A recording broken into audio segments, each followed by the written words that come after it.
You're listening to the Coop Homeschool Podcast. This is your podcast for community, humility, and joyful fun in homeschooling.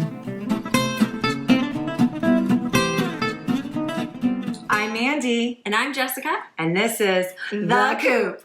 Today we're talking about our book club book. Yay! Homegrown by Ben Hewitt. And we have read the introduction, prologue, and chapters 1 through 3.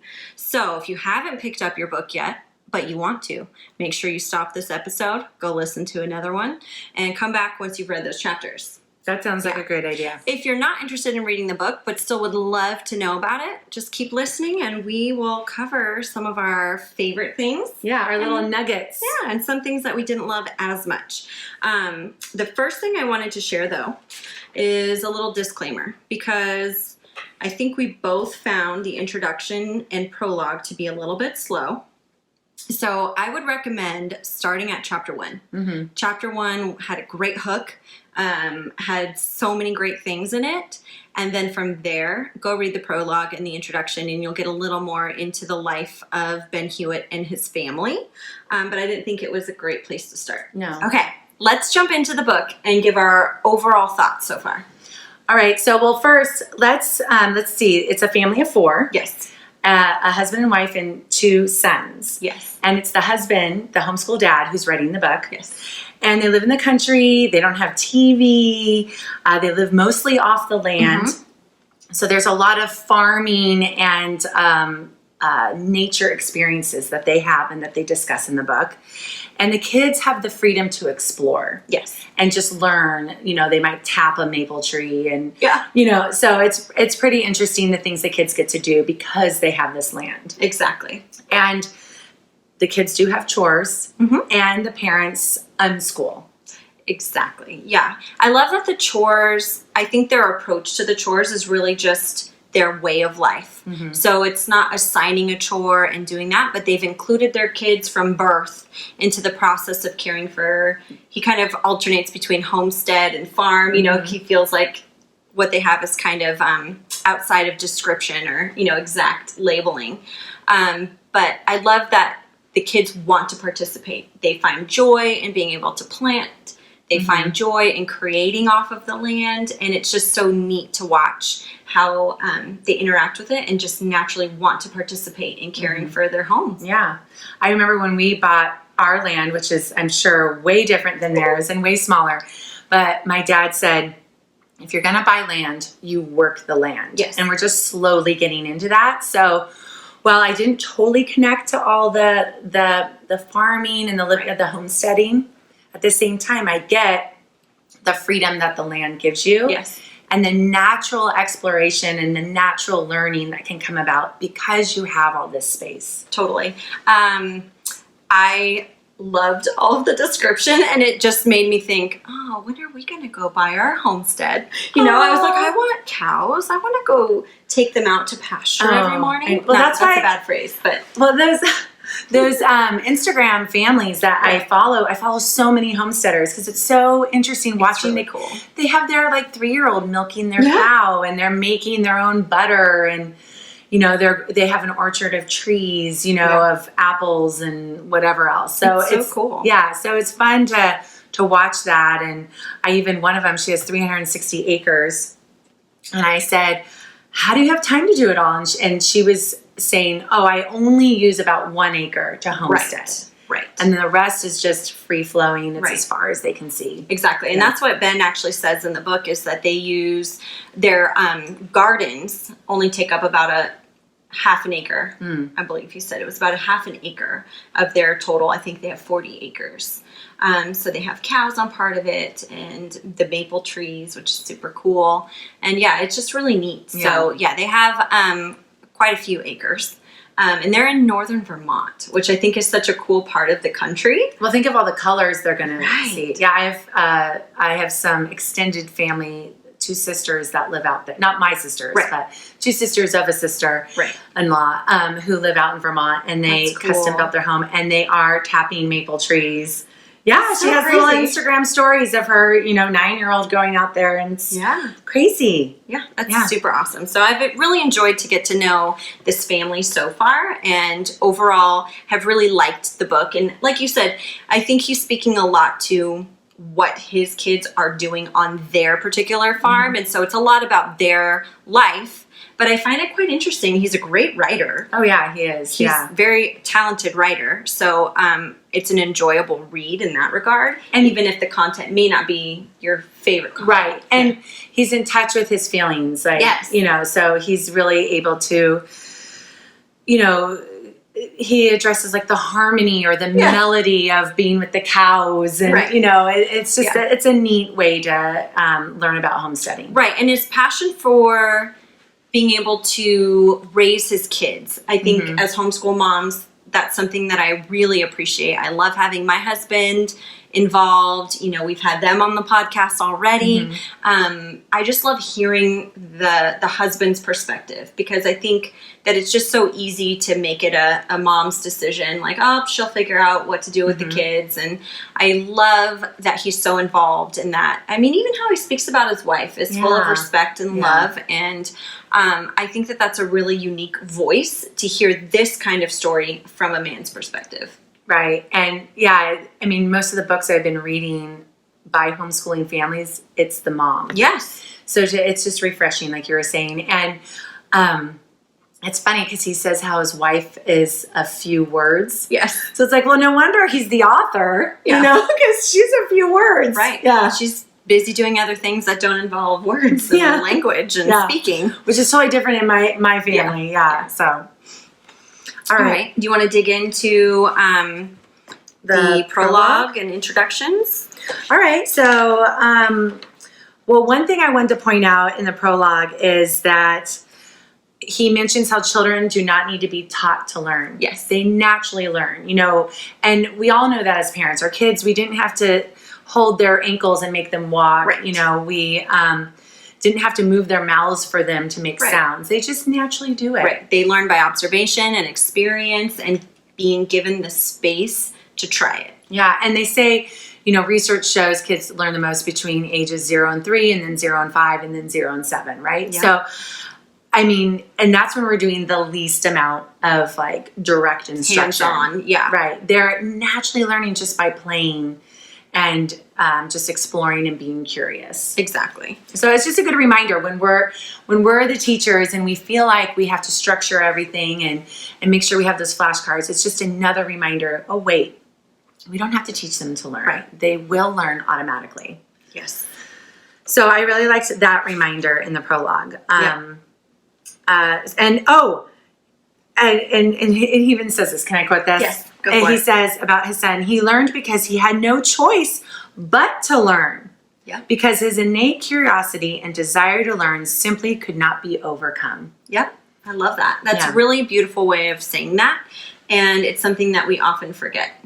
That reminds me of reading. That's a hot topic right now for all of these families. Right now it is August 2020. So there's people going back to school after this pandemic. Most schools probably across the country are not doing in-person school, or parents are taking their kids out to homeschool due to either the lack of in-person or guidelines, whatever it is. There's a lot of new homeschoolers and people are panicked over reading, but this is just such a reminder that most kids are going to learn to read because they can't help it. Right. Especially if you're instilling a good example and a love for not just reading, but for learning, they're going to have no choice but to learn to read. Yeah. It doesn't matter if they do it at 5 or 7 or 8 or 9. Right. Yeah. They're going to learn to read, and there's no such thing as being behind. Right. Behind what? And it's fine. They do catch up.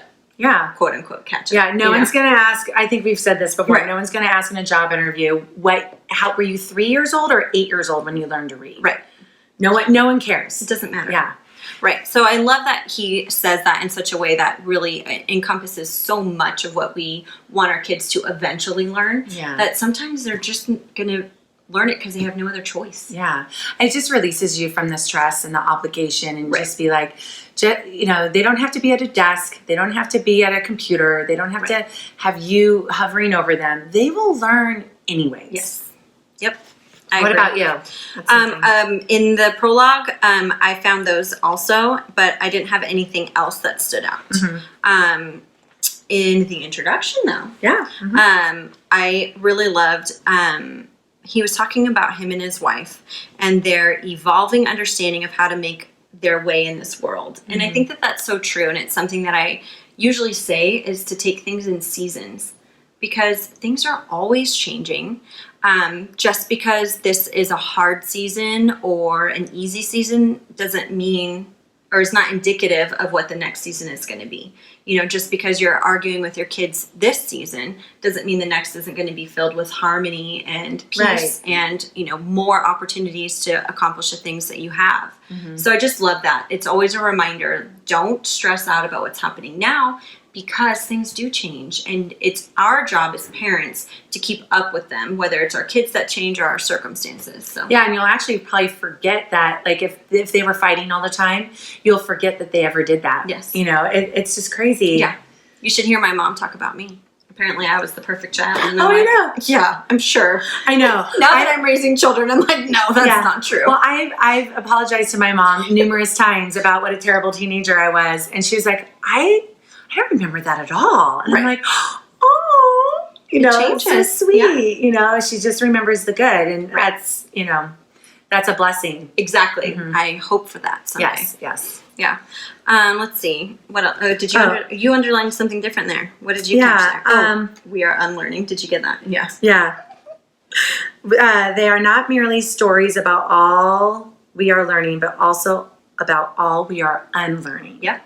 So, and he and his wife grew up in regular schooling. Yes. And he talks about that later, about how they went against conventional wisdom. And I love that he talked about that and how it's like counterculture. Yes. And it's becoming less counterculture now. Yeah. Especially in 2020. Oh, exactly. Yeah.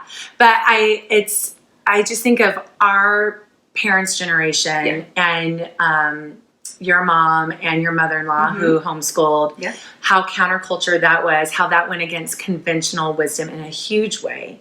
And so it takes courage, and it takes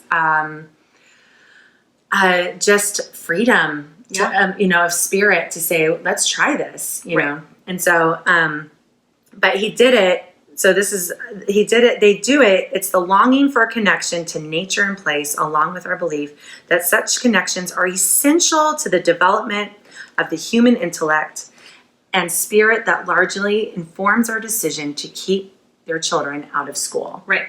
I love that. Yeah. Yeah, it's really great. And then I see you underlined it too, but he talks about, they added up the number of hours their kids would have been sitting in a classroom.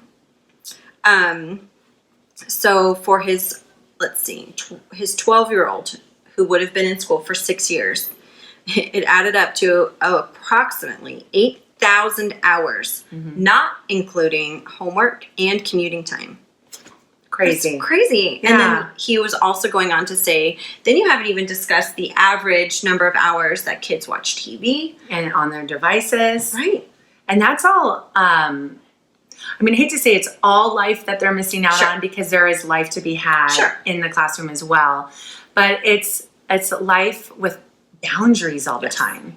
Right. Guided learning from somebody who may not know their particular interests or how long they'd love to spend on any given subject. Yeah. And he talks about how these schools and teachers are all well-intentioned. Of course. And they want the best.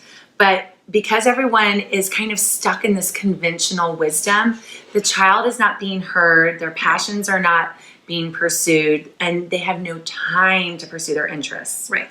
And so even though I do have traditional elements in our school day, my kids have almost unlimited time to pursue and explore whatever they want, where they're like begging for theme days. They're begging for me to organize days for them. Exactly. Because they have so much free time. Yeah, I agree. One thing I did want to mention, he does mention in the introduction that formal instruction of these subjects are unnecessary. And he's talking about reading, writing, spelling, and math. And I think I can totally get on board with that because just through playing games, my kids have learned an unbelievable amount of math and problem solving. And I think people can naturally pick up reading. Yeah, that's how my daughter did it. Right. Yeah. Just by reading to them, and they hear how you're sounding out the letters, and they can naturally do that. But there's this whole other category of children who can't do that, who might have a certain special need, or their brain is situated in a different way, that they're maybe more sciencey, or they, and so they would need formal instruction. So I think he doesn't mean to be overarching about these statements across the board. He's talking, and he mentions this, he's talking about his kids, his experience, and he knows it doesn't work for everybody. And so that's just kind of keep that in mind, so you don't get too worked up about these broad statements. Yeah, just remember he's speaking from his point of view and his experience, and trying to help us think outside the box. Exactly. Yeah.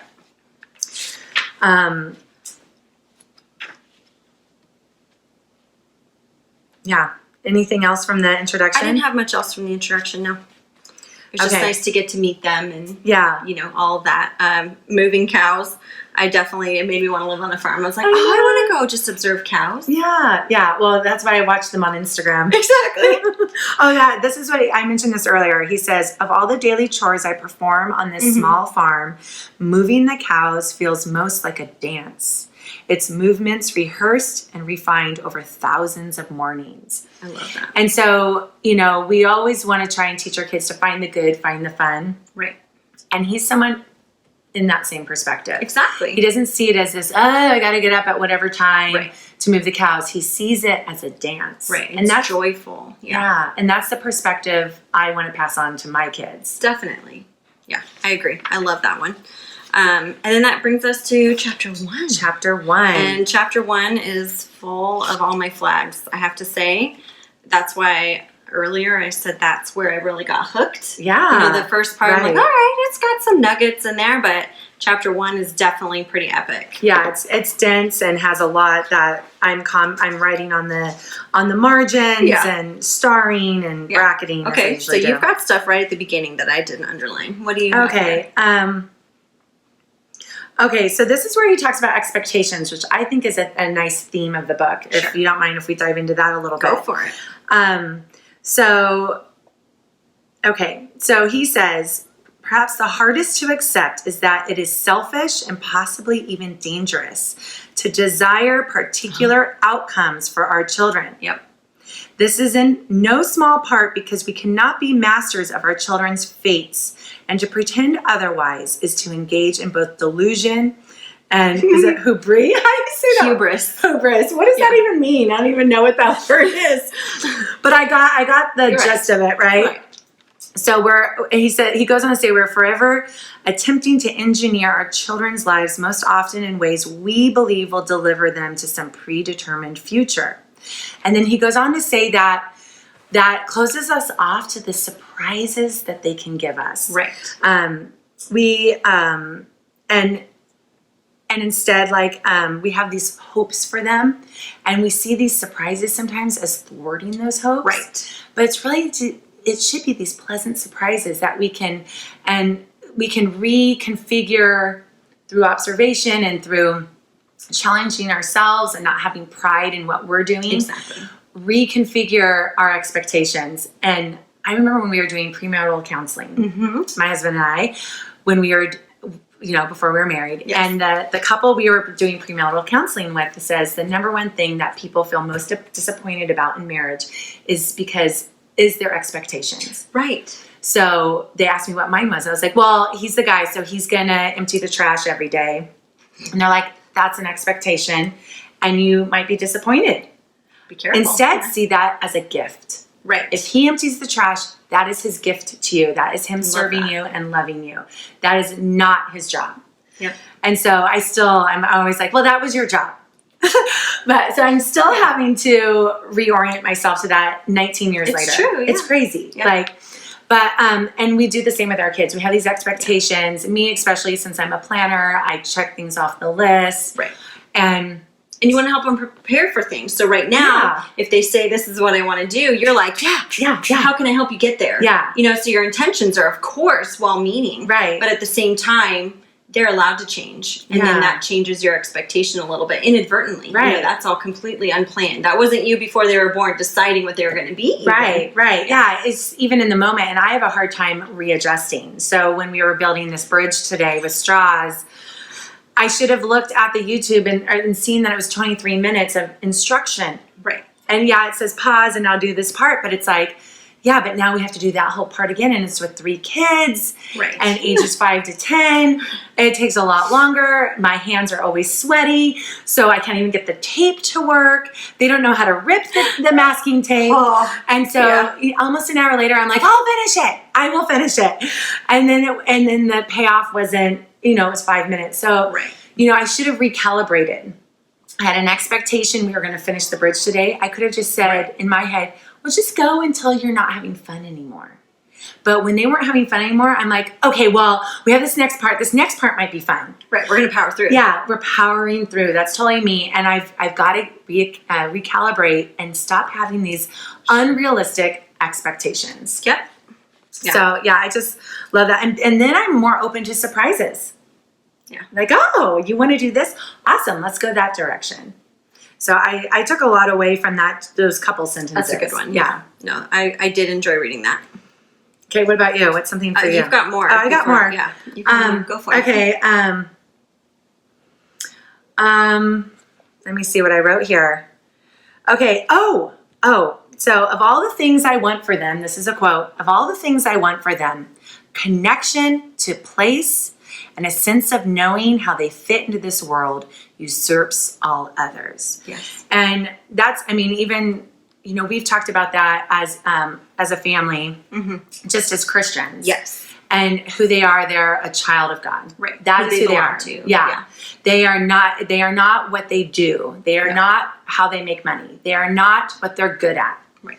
And they were created with a purpose and a calling, and that is their place in this world. Yeah. And so that's what we want for them. But remembering that and then taking in the conventional wisdom that they still have to do all these little subjects, study all these things to make them ready to enter the work world, totally doesn't align with that in numerous ways and in the ways that I behave as a mother and as a homeschool parent, So just a reminder of that and having a vision and a mission and how that can help redirect you and going back to that, which we did that seminar about. Yeah. And the seminar has helped me more than it helps anyone else. It's really good to organize our thoughts and get it all down and learn from each other as we go. So that was really, a good one. It's who they are, not what you do for a job. That connection, he talks about that connection to oneself. Yes. So I really appreciate that. And there's more, but what's something for you? On the next page, I did, let's see. Oh, yes.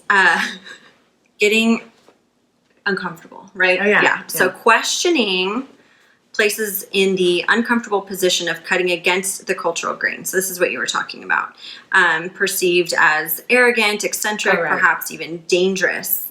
And not very many of us want to be considered that way. Mm-hmm. And so in some places, homeschooling can be seen that way by others. But, we've talked about this before, where we are in Southern California, homeschooling is really not that odd.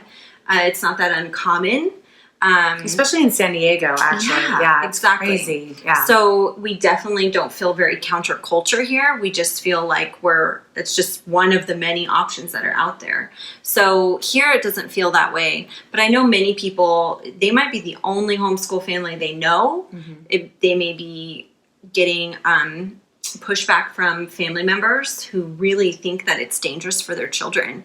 And, those people who are pushing back mean well, even though they're going against what you think is best for your kids as the parent. So it's kind of a tough spot for many people. But, he's just talking about how, he doesn't know if he's doing the best things for his kids, but he keeps reevaluating it. He keeps seeing the fruit of what he's doing, and keeps saying, okay, we're going to keep doing it. It's still working. It's still, we consider it still better than the alternative of going to the traditional school for their kids. So they keep on going. And I think that that's really interesting, because he says this, we cannot know what will become of our children. Right. No one can, whatever method you use. Yeah. Right. So it goes back to what you had just said on the previous page, which is, what do you really need them to know? And that's really to understand who they are in this world. And how can they do that if they're always being told other things or what they should be? And I hope that a child's home can be one place where they can just really feel like they can just be. They don't have to be something else or someone else or working towards being something else all the time. Yeah. Well, and if you don't mind, I want to touch on the arrogance part. Yeah. So I think homeschool parents come across as arrogant because we sincerely feel that we know what's best for our child. Yes. And so parents sometimes, I think just people in general, might register that as an attack against their choices for their child. Right. It seems like it's better than others. Right. But it's really just, I'm looking at our family life, the choices I want to make. I live in America. Yeah. We all believe in choice in something. Right. And I want that choice to be in how my family life happens and how it's run. And education is just part of it. Right. And I want to be in charge of that. So it's not really an arrogance against someone else's child. It's me saying, my child was given to me. I've known them since birth. Yeah. I know what's best for them, or I'm learning, but I'm the one most willing to learn about this individual child. Yeah. The other side of arrogance is I know it, having been a traditional school teacher myself, it's actually can be kind of hurtful to credentialed school teachers. Sure. And I think what homeschool moms are not saying, we are not saying we can run a classroom of children with different learning styles, different intelligences, different needs, different gifts, different backgrounds. We're not saying we can do that. Or even, or let alone do it better than the credentialed teachers. Absolutely not. Right. That's an impossible task. Right. And that's why you need a credential. Right. That's why you need special training to know how to have a group of children who come from all different places, all different cultures, and they get one person to tend to them. And yes, you need training for that, for sure. Yeah. But we don't have to do that. Right. We are only with our own child or children. And so we don't need that special training for that. And then this training we do need, we're getting through these books. Right. We're getting through homeschool conferences. We're getting from YouTubes. We're getting from friends. We're getting our own educational credential in a way that fits and suits the needs of our family and our children. Yep. So I agree. And then I think you've got this one too. So while he doesn't know what will become of his sons, he says that he knows what he's seen, which is that the more freedom and autonomy I allow my children to follow their passions and to learn on their own terms, the more passionate and eager to learn they become. So, it's just that whole, if you give them this, and they become so much more eager to do it. It doesn't become a chore. Yeah. It's just fun. Yeah. It's the delight driven. I just came across that term and I love that term, delight driven homeschooling. Right.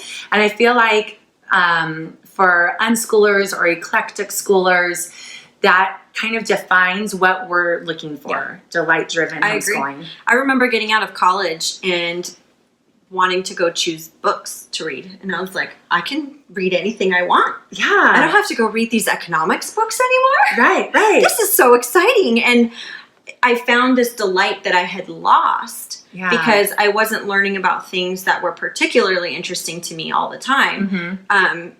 And so, I love that because that is what happened to me. I can feel that. And as an adult, I love learning about it. I love going down the rabbit hole with things that I'm interested in. May I share? I watched Hamilton. Oh, yeah. Oh, my word.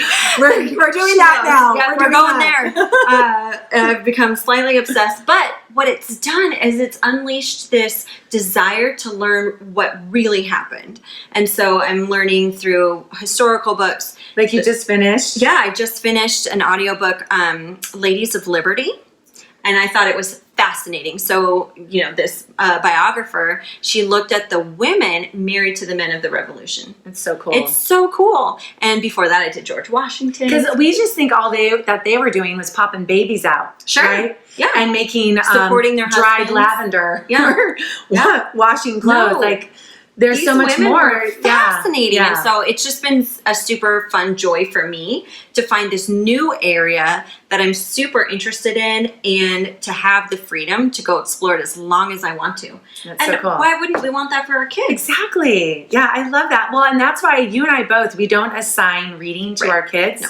So the only what I would call assigned reading is when we do read alouds. Sure. And it's because our Coop group is doing it. Right. Or, oh, this is really fun and the kids are enjoying it. So let's move on. Let's push through this hard part in the book because we know you'll keep enjoying it. And so our read alouds are our assigned reading, basically. Right. And it's a family event. It's a family event. It's fun. It's interesting. And since for our family, my husband does it, they see it as time with daddy. Exactly. And so then the only other assigned reading we do is me reading aloud to them a picture book or something. Yeah. And then if they want to read, great, go read. If not, that's fine. I know you'll pick up books later. Exactly. So, yep. And then it gets into, Mandy ended up calling me earlier. Not calling me, messaging me to say, I love this part. this is exactly what I have talked about. Yep. So go ahead, dive in, and then I'll give you my is that? Is that on this page? I marked it as unschooling Okay. right here, but he starts to get into it. Yeah. So, as we mentioned earlier, this author this family unschools their kids, and I have mentioned before that I have a hard time with that word. I actually silently and secretly cringe when I hear that word because it means so many different things to so many different people. Has a lot of connotations to it. And for some it's very negative and it means you don't do anything with your kids. And then for others it means you're very intentional and just setting things out and exposing them. And it feels very anti-school right to some people. Right. And the thing is, it's all of those things. Right. It's the whole spectrum. It can be. Yeah. And so you never know when you're mentioning it to someone what their perspective is of that. And sometimes people get on the defense about it because they don't do that or believe in that, or they have a whole different idea of what that is. And so I said I prefer that we call it delight driven. Right. Road schooling, if you happen to be on the road. Life schooling. Right. World schooling, or what do they call it? Learning through living. Yes. Schooling. Now, I feel differently because I love the term unschooling because it's open-ended. I don't assign a connotation to it necessarily, other than I think it's just counterculture. Yeah. In a sense, to me, that sums up what unschooling is. So, nope, I don't do a lot of traditional things in my schooling.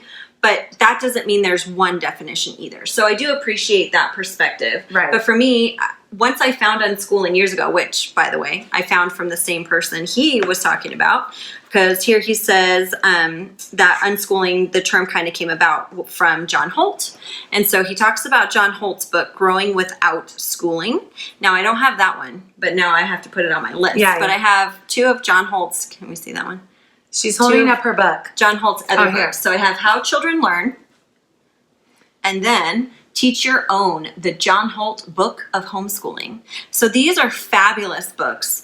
And he definitely is defined as an unschooler, self-defined. Well, he's like the inventor, basically. Yeah. I mean, of coining it, right? Coining the term. And so I attached to that many, many years ago. In fact, when we were preschool age, and I was trying to figure out what I was going to do when I did homeschool, and then I realized, oh, I'm already doing what I want to do. This is what I want to do. I want my kid to find what she's interested in and learn it in fun ways. Yeah. I'm like, well, that's it. Totally. So I've ascribed to unschooling unapologetically for years, but it's because that term has never ruffled me, and I don't really care what I do care a lot about what other people think. But in this instance, Right. I don't really care what other people think of that particular term because Right. I know what it means to me. Right. But I love the fact that you're like, oh, I would rather define it for us as something different because of what it means to Right. you. And because I do have traditional elements in my Right. schooling. So like, I'll call them an extreme unschooler who literally will not put a single book in front of their child. Right. Or a single workbook and really has to be super intentional. I mean, unschooling is actually a very hard thing to do because you have to have the information tucked away in your brain. Yeah. You have to have your resources available for when they want to explore, and you have to be extremely outside the box. Yes. You have to be super ready for them to learn math because they're counting seashells. Yes. You know, and Find the opportunity to learn through what they're already engaged in. right, yeah. And which is how most of us parented the first few years of our kids' because it lives. was easier then. Yeah, and then to continue that though in a deeper way. So it's so great my kid knows positives and negatives because we've been playing games that way. And that wasn't even intentional, actually. That's what's fun. Yeah, and then it was like, oh, now he knows the number line and all that, all on his own, and he's never actually seen one. Right. You know. So, but at the same time, I still like the easiness of a workbook. I still like the easiness of a script to read on a certain curriculum.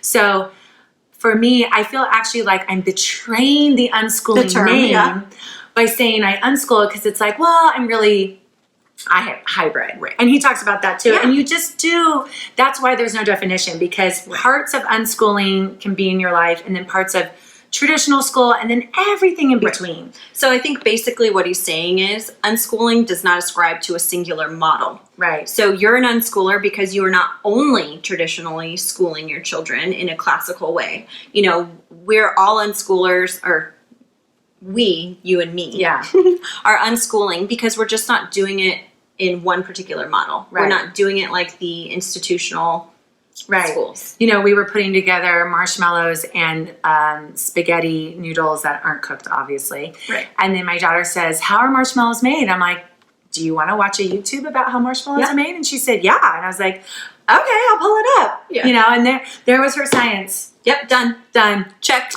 She learned about gelatin and everything. Yeah. There's gelatin I in did. marshmallows? I've made my own marshmallows. Oh, wow. Yeah. See, now if I was super prepared, like a real unschooler would be, not real, but, you know, like a super intentful one, they would have had those kind of, a full kitchen of supplies for that kind of thing. They could have dove right into it. Yeah, I don't know if I involved my daughter in making the marshmallows. I made it for camping. Oh, wow. Yeah, it was really fun. I had a great recipe. I'll send it your way because it's fascinating. It's not that difficult. We made Jell-O today. Yeah, no, that's really fun too. Yeah, and that was really easy. Yeah, the marshmallows are a little more complicated Yeah, than when we were watching the YouTube, I was like, okay. Yeah. But it wasn't that bad. That goes into it. And it was fascinating. It was really fun. And then you do want them to dry out, which is what I found was even more fascinating because I couldn't cook my really fresh ones over a fire because they just plop off. So you actually had to give them time to kind of almost like turn stale. Weird. Yeah, it was fascinating. So they were perfect for making, we made organic Rice Krispie treats out of homemade marshmallows. Perfect. Yeah, so it was perfect for that. Yeah, how fun. Yeah, so I'll send it to you. It's a good one. The rabbit trails. I'll link it below. Oh, yeah. The rabbit trails you can go down because, or rabbit holes. Is it rabbit trail or rabbit hole? Well, I say rabbit trail. Yeah. No, maybe you said rabbit trail and I say rabbit hole. I don't know. But anyways, I love that kind of learning that it just takes you, you know, from, you know, it's like a dot to dot. Yes. You know. Yep. Love that. Okay, so that was the for the definition of unschooling. Yeah. And he says too, but the subjects of their study are extensions of their natural interests and passions. So that just kind of furthers what you were just defining, you know, and that they are chosen by them. You know, the fact that your daughter wanted to find out how marshmallows were made means that it was chosen by her. You didn't already have that prepared for her, you know, and that might have been a totally different thing. Had you had that there and you not forced it, but you presented it, might not have been met with any interest. Yeah, exactly. I would have said they weren't making a joyful noise because they were being grumpy. Yeah. You will learn about marshmallows. I know. This is fun. This is supposed to be fun, which I say probably once every couple weeks. Yep. And and that's why I have that questionnaire that's on our blog. Yes. Of all the different categories, because sometimes they don't even know. Right. Oh, I can study like another culture. Like I didn't even know that's considered education. You know, and And so that's why I have this, like, I don't know how many pages, maybe 6 pages of categories that they can fill out if they want to. And also the free form where they could just write what they're interested in. Like for animals, my daughter wrote all of them. And then my son left it blank. Right. Because I said, just leave blank whatever you're not interested in. Just fill out what you want to, just so you know the possibilities are endless. Yeah. Of course, Minecraft, I think, made it on all 3 of their packets. Perfect. So now I'm know. like, we're doing a theme day. We're doing a theme day. Yep. Yeah. And I love that this isn't really him summing it up because he goes on a couple more pages about unschooling. But he says, let's see. Perhaps the best way to clarify the connection between unschooling and homeschooling is to understand that all unschooling is homeschooling, but not all homeschooling is unschooling. Right. So I think to me that was like, oh, yes. Yeah. And that's why unschooling can be so broad. Yeah. You know, but you just have to be careful, you know. Yeah, because I underline that too. One of the beautiful things about choosing to educate your children at home is that it affords you the freedom to explore and experiment. Yeah. So, and he talks about observing your child, and we have a whole worksheet about that a lot. for on our seminar on finding the joy and learning to love. Actually, both of those. So, and then he goes on to say, unschooling cannot and should not adhere to any particular definition. Yep. It should be fluid, imprecise, and individualized as families and children practicing it. Yep. So, I think that's probably the biggest topic for these first couple chapters is what is unschooling. Right. And it's just fluidity, it's delight, right? It's exploring interests, yeah, and how that plays out, and being willing to give that flexibility and freedom, and how that plays out is kind of up to the family, of how to implement that and pursue that. Yeah. Here's another way that he defines it. He says, unschooling is the antithesis of contemporary institutionalized education, with its strict adherence to schedule, standardized testing, and age group learning. Mm-hmm. So I think many homeschoolers do stay away from those things. Mm-hmm. But that's what he's saying is, like, unschoolers in particular really work hard to stay away from that. You know, there are many homeschoolers who still really adhere to standardized testing. Yeah, I totally forget about that too, because I know we've had people in our lives say, oh, well, they're behind or they're ahead or, you know, and it's like, wait, behind what? I don't know. I just, you know, on my word a day,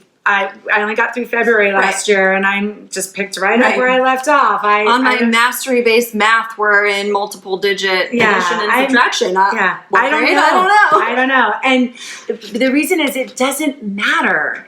And I remember when I first started homeschooling, I told the kids, when people ask what grade you are, just say what age you are. Because I'm not going to assign a grade to you. Now, of course, I ended up doing that because I went with a charter homeschool that they actually have to have a grade assigned to them. And they have certain benchmarks that they want the kids to hit, which I don't pay any attention to. Yeah. But apparently they hit them. Right. All on their own, because it's a natural developmental, you know, trajectory. Exactly. So, but just to be able to live outside the grade level, the age level, and just say, we're just going to do the next thing, the next thing that you're interested in learning, but also the next thing that makes sense in your learning.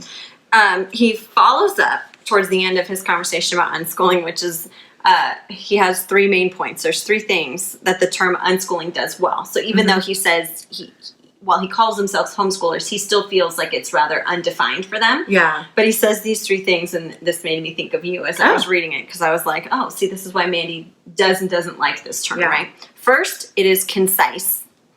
Second, it is evocative. Oh, yeah.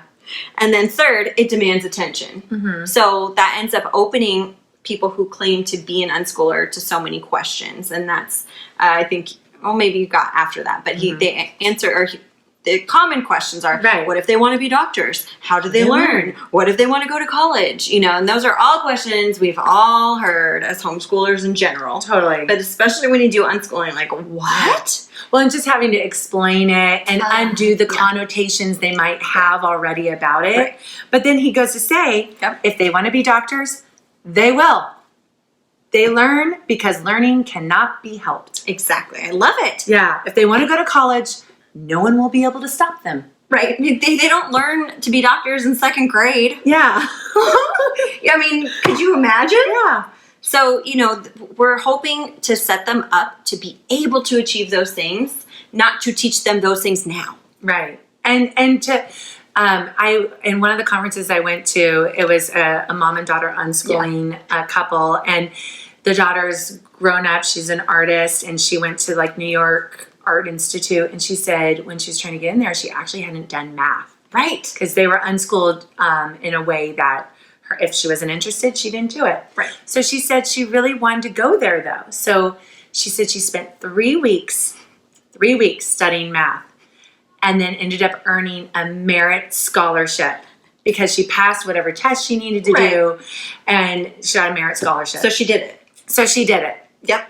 So, and she said, and my brain was ready to learn it, and I was interested to learn it because that was the path I needed to take. Right. To get to where I wanted to go. She didn't have to be forced to sit still for hours and hours between the ages of 6 and 18. Yeah, I didn't have to do flashcards of timetables. And no, that's really hard for me. Yeah.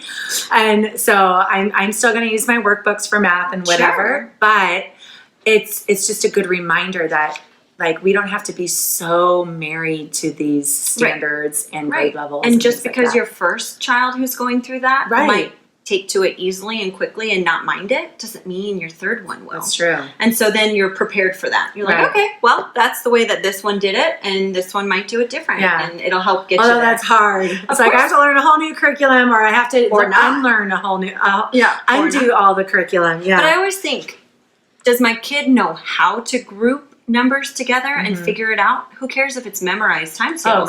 For me personally, I see the merits in it for sure. But at the same time, if she doesn't, but she knows how to get to the answer, okay. But see, and that's the thing, because we're not in a traditional setting, she's not going to be forced to move on to the next grade. Right. And so these worries about gaps in their learning, that worry doesn't have to be there for homeschoolers because like that one woman who studied for 3 weeks, and when the brain is ready, it can catch up on all of that. Yep. So I love it. Yeah. All right. And I love that he did mention, I do have fleeting moments of doubt. Of course. Are we doing what is right? Like you mentioned earlier. That was our first podcast episode, the overwhelm. Constant doubt and reassessment and adjustments and everything. Right. Yeah. But I have learned more as an adult, like purposefully and intentfully than, because as a child, I never had freedom to read books I wanted to read once I reached high school, for sure. Right. There was no recreational reading that I could do unless I did it during breakfast or something. There wasn't time. Yeah. So the fact that now I get to pick books that I want to read, I actually get to do what I want my kids to do now. Right. I actually get to pursue things that I'm interested in now. Yeah. Yeah. But I want them to do that all the time. Their whole life. I want them to always be delighted by learning, for sure. Yeah. And just like the Call to Brilliance, passion-oriented teaching, it's about like just having that free time for them to explore. Right. Is so important. And you get that in homeschooling. Yeah. Especially in unschooling. Yes. Yep. So, yeah. All right. You have a different one, yeah. Are you on page 22? No, I'm on page 20. You skipped one. Okay. See? You got some gems there. I do. Oh, this goes back to expectations. Sure. I've seen that parental expectations for childhood education are often corrosive to living with that sense of balance as we allow ourselves to become swept into a river of extracurricular activities and expanding opportunities. So you've heard this from me a ton. I'm going to expose my kids to everything. They need exposure. I'm all about exposure. I don't want to miss this opportunity to learn. To try this. And see, for me, that was like an awesome thing because I'm like, I don't want to be stuck on something they're not interested in. So I'm just going to expose it. And if they're not interested, we move on. Right. But so what that can become, though, is a cluttered year of too many things. Sure. And trying too many things, doing too many things, and not enough of being at home. And so I think what people have found in this year of 2020 is being at home to do nothing and to get bored and to be with family actually is just a gift to families. That in and of itself exposes a lot of what your kids' interests are or what they need to be fed, and so sometimes just slowing down and cutting out the outside noise is really big. Yeah. But then, but what I do love is when you homeschool, your extracurriculars could be the books you would assign. Totally. And the curriculars are like gymnastics and dance and things that the kid might be interested in. Right. And I remember seeing a post on someone saying, oh, we don't have our kids do extracurriculars because we're so committed to family. I'm like, well, who determines what extracurriculars are? Right. Like what, like you're having your kids sit at a desk for 8 hours and shaming me for using sports and gymnastics and dance as my extracurriculars. Right. But those are my curriculars. Right. Those are their learning moments. Yeah. I just fit in the other stuff around it in the car, you know, like history in the car. Yeah, exactly. Like, just going with our conviction as parents. Yes. And not pointing the finger and just, but still, let's get back to this. Yes. Not over cluttering our children's lives, which I am so guilty of. And so I have loved being home and having a lot of these things cut out. And I actually feel a panic when I hear things starting back up again. I'm like, no, like I love being home all day. It was an unplanned gift for you, for sure. Yeah. Mm-hmm. So that just struck a chord for me. Yeah, that's a good one. And it looks like we have the next one. The reality is that all of our children are in need of meaningful, mutually respectful relationships with adults and elders to facilitate learning and help children understand their role in their communities and, by extension, the world. Mm-hmm. So that definitely really resonated with me because I think that sometimes unschooling makes it sound like you are actually hands-off.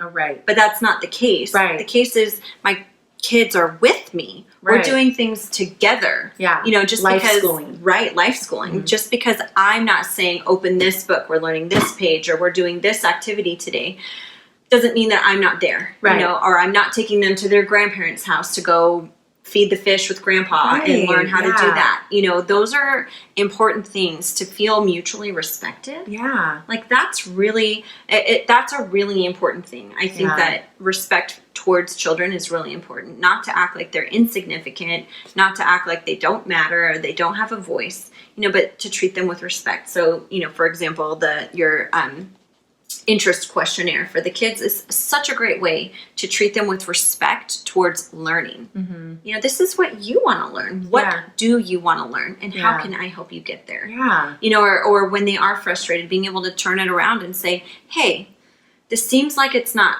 going well. What can we do? Yeah. You know, just and that's I think you're really good at that. And I don't know if it's just from you being an old soul or if it just comes from you being a dance teacher of littles for a decade or however long. So you have a really good skill at that. And I don't like conflict.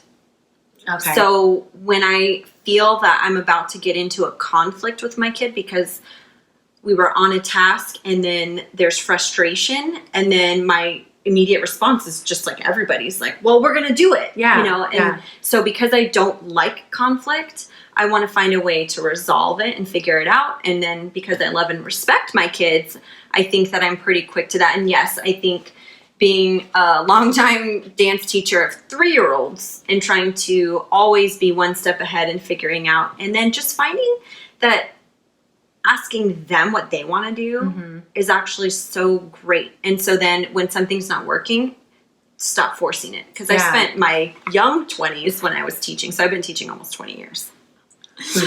1 decade with one studio that we met at, which is crazy. But so in my early 20s, I ran a very tight ship in my classroom. I felt like I knew what they needed to learn. And I was going to do it how I wanted to do it. And if they didn't, then that was their behavioral problem. Yeah. And then partly becoming a parent and partly just getting older myself, I realized, why shouldn't I make this fun for them? Yeah. You know, if I'm playing the butterfly game, but they don't want to go fly to Disneyland, why am I making them do it? I know. You know, like, I know. It doesn't have to be my way. Yeah. It can be their way. And then how else can you learn what they want than by asking them? Yeah. And then to give them ownership and to treat them with respect gives them ownership over what they're doing. You know, it gives them this way of feeling really involved and it's powerful to them.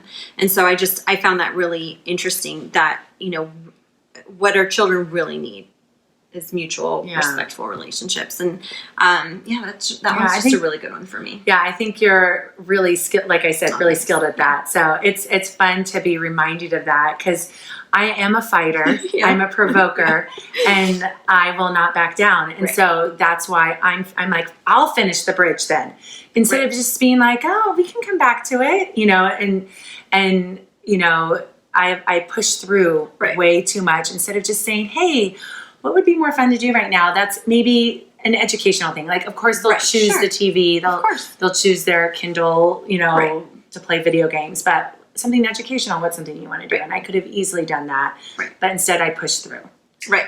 And, when you were sharing that story, that's what I thought of, because I was like, oh, I probably would have abandoned that when I saw how long the video was. I should have known better. I should have, It's just funny. Those are the things that we learn, and you learned a great lesson, and now it's just a matter of applying that, because you'd probably be so annoyed at the amount of things I've abandoned, because I could see frustration, and I was like, well, it's not worth getting frustrated over, so what can we do, Right. So it's just a hard balance, and I don't know that I'm always making the right decision when I decide to let something go, but that's just what I decide in the moment, because it's not worth fighting with my child over. Right. And especially if there's frustration involved, because it probably means she's not as willing to listen to what I have to say.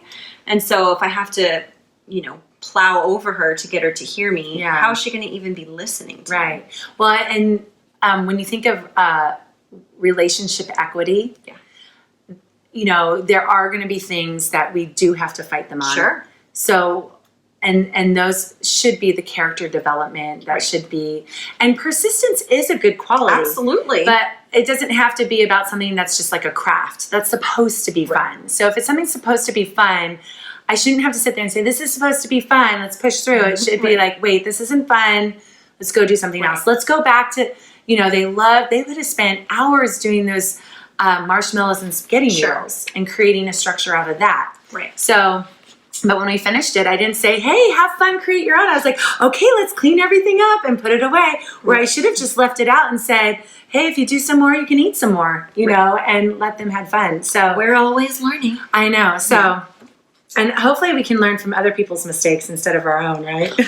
Wouldn't that be great? But it's always funny. It's what I always think of my daughter is she thinks other people make those mistakes. You know what I mean? Like, oh, well, that's because they don't do it right. Yeah. I'm not going to make that mistake because I'm not going to do it like that. Well. So there's this one quote I want to say, and I would have saved it for the end, but I just want to say it so I don't. And it's on page 21. We tend to measure our wealth in terms of trees planted, time spent wandering the woods, and meals taken as a family. And to me right there, that totally epitomizes vision and mission and remembering what's important. Exactly. So I just love that. And, it might not be wandering the woods. It might just be swimming in the ocean. Or it might fill be, in the blank. Yeah. Cuddling together and reading or whatever. But that's like a neat thing I should write out and put on my mirror every morning to remember my values. Measuring your wealth. Yeah, exactly. Yep. I have one at the very end of chapter 1. Okay, I have one more thing. The decision to revere our time more than money or the things money can buy is not profitable for anyone but us. Yeah. And so he talks about how people might not understand what you're doing. Yeah. And, to get over that, because I still, like I was saying about people not understanding me. Like, I want people to understand me, which is why I overtalk, I over-explain. I give way too many examples and details because I want people to understand me and who I am. And it's a way of justifying. Yeah. And it's just to just say, wait, well, no, you don't understand. And it's like, it's fine if they don't. Yeah, they don't have to. It's fine. Move on. It doesn't change what you're doing. Right. It just means that this conversation isn't fruitful or whatever it is. Right. Just move on. And I love that he mentions that. That. And then, we did the same one. Yeah, you did that one. We are all only as rich as we enrich those around us. Love that one. So that one was really great. I think we naturally value so many different things, and we consider things enriching that are way beyond money or anything like that. Money, power. Yeah. So, and that's one of the reasons we sacrifice a full-time second income. Yeah. So, because we value homeschooling. Exactly.